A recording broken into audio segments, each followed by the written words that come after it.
developed the bishop to d6, bishop b2, castle. Both sides are developing, making natural moves. Now here white played h3. What's the reason behind this move? To stop a possible knight b4 move that could chase back white's light squared bishop. And black played b6, developing the light squared bishop, knight bd2, and bishop b7. Well, now all the light pieces are developed. The only thing left is to connect the rooks. Queen e2. So now all the pieces are developed from white side. And black played rook c8, putting the rook on the half-open file. Knight e5. White centralizes the knight. This is one of the main ideas in this opening, to then allow f4, rook f3, rook h3, or at times an attack even with the pawn advance g4, g5, as we will see in this and several other games. After knight jumped into e5, black in this game played queen e7, connecting their rooks. And white continued as planned with f4, backing up that knight on e5. And now black is playing not energetically enough.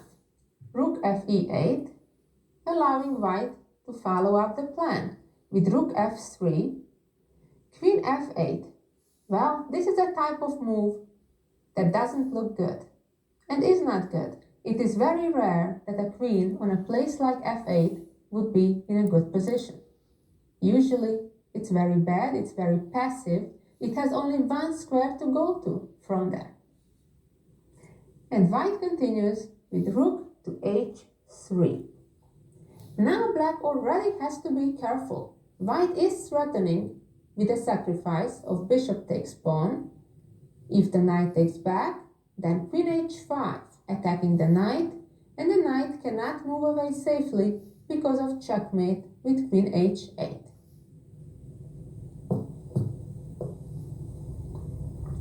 That is why, after the rook came to h3, black played g6 in this position to stop that plan. If instead black would play h6, it would be even scarier because g4 followed by g5 would open up the h-file and the rook would be very, very dangerous. Imagine if these are disappearing and then the queen appears on the h-file. Black is in serious trouble. In the game, black continued with g6 and white, somewhat surprisingly, plays g4. However, there are many examples that white successfully played g4 in such and similar positions. The reason why white can afford doing this because the center is quite closed.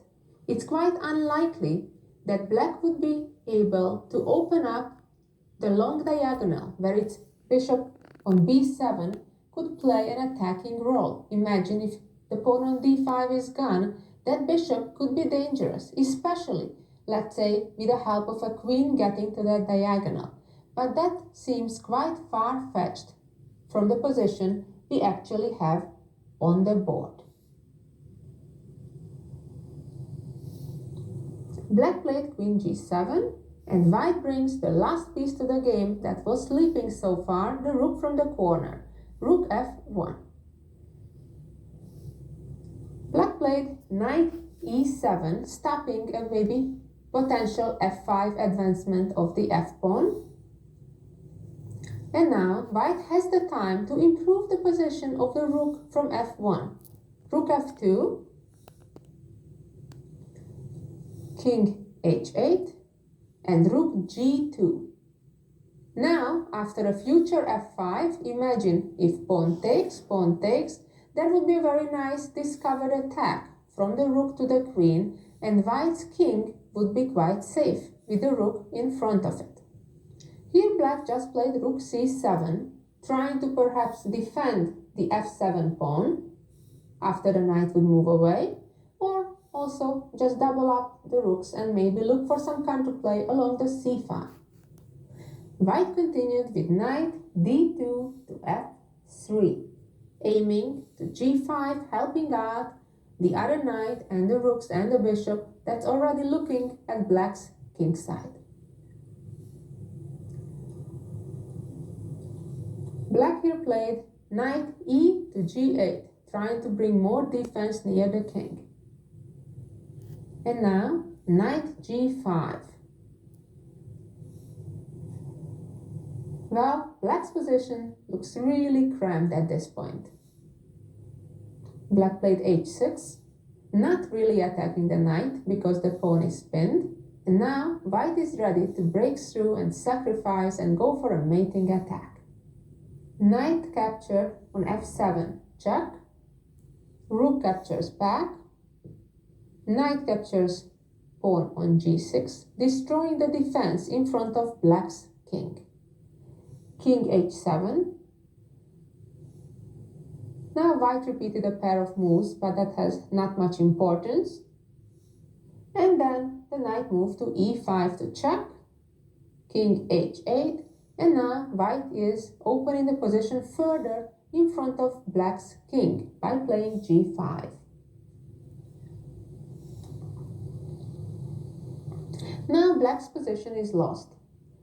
Now, if black plays knight to e4, trying to close up the diagonal of white's light squared bishop, the answer would be pawn takes on h6 with a discovered attack also from the rook on the queen, and queen f6, followed by queen g4, which is a very nice move with the idea that, for example, if black takes bishop e5, white checkmates in two moves with queen g7, followed by rook captures, pawn captures, checkmate. Going back to the actual game, black did not play knight e4 in this position, but captured the knight first. And now the answer was capturing the knight, creating a discovered attack on black's queen. Here black decided to sacrifice the queen and lost a few moves later. If black was trying to capture back with the queen, white would just capture the bishop, followed by bishop g6, making a skewer on the rooks and having a winning position. The rest of the game would not be interesting from here. White won the real game and white has a winning position also here.